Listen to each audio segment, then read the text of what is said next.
Hi, this is Yona from Field Teen Center, here to tell you why you should read House of Hollow by Krystal Sutherland, a surreal, decadent horror story unlike any I've ever read before. I listened to this book as an audiobook on the Libby app. 17-year-old Iris Hollow has always been strange. Something happened to her and her two older sisters when they were children. Something they can't quite remember, but that left each of them with identical half-moon scars at the bases of their throats. Iris has spent most of her teenage years trying to avoid the weirdness that sticks to her like tar. But when her eldest sister, Gray, goes missing under suspicious circumstances, Iris learns just how weird her life can get.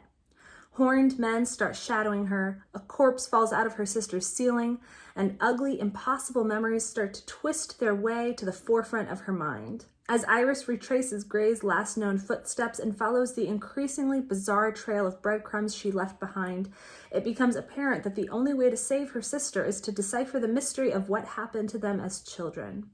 The closer Iris gets to the truth, the closer she comes to understanding that the answer is dark and dangerous, and that Gray has been keeping a terrible secret from her for years. The first thing I loved about this story is that it's really pretty. The language is just beautiful, and I could listen to it all day.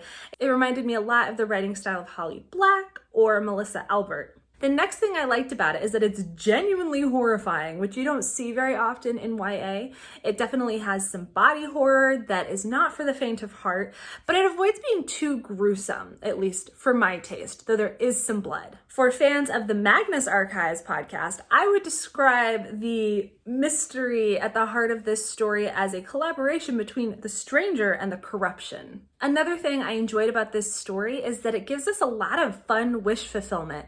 Iris's older sisters are a model, fashion designer, famous person, and a literal rock star. So we get to follow their lives around a little bit and enjoy the sort of trappings of their money and their status. And we also get a lot of the consequences, because there's definitely something that's not right about this whole family, the whole situation. So we get a lot of the fun, and also it's this kind of interesting, unsettling thing that avoids feeling, well, hollow. The last thing I loved about this story is that most of the characters are queer, some of them are gender non-conforming, and are very playful with their gender expression, which I appreciated. For me, this book was a 5 out of 5, and I might even reread it at some point just for fun. I'll be really excited to see what Sutherland writes next, and I will be on it. If you're looking for more surreal mysteries, I would check out Wilder Girls or Burn These Bodies Down, both by Rory Powers, which touch on similar themes and images and similarly defy easy explanations. Whether you're looking for more book recommendations or if you just want to say hi, please get in touch with us because we would love to hear from you. You can DM us on Instagram, you can email us, and of course, you can always visit us in person at Field Teen Center. We're located at 1901 Vine Street in Philadelphia. We're open Monday through Friday from 1 p.m. to 5 p.m. These hours could change in the future, so for the most up-to-date information about our hours and any special events, be sure to follow us on social media or check the website. Thank you so much for watching, and I hope you find something great to read.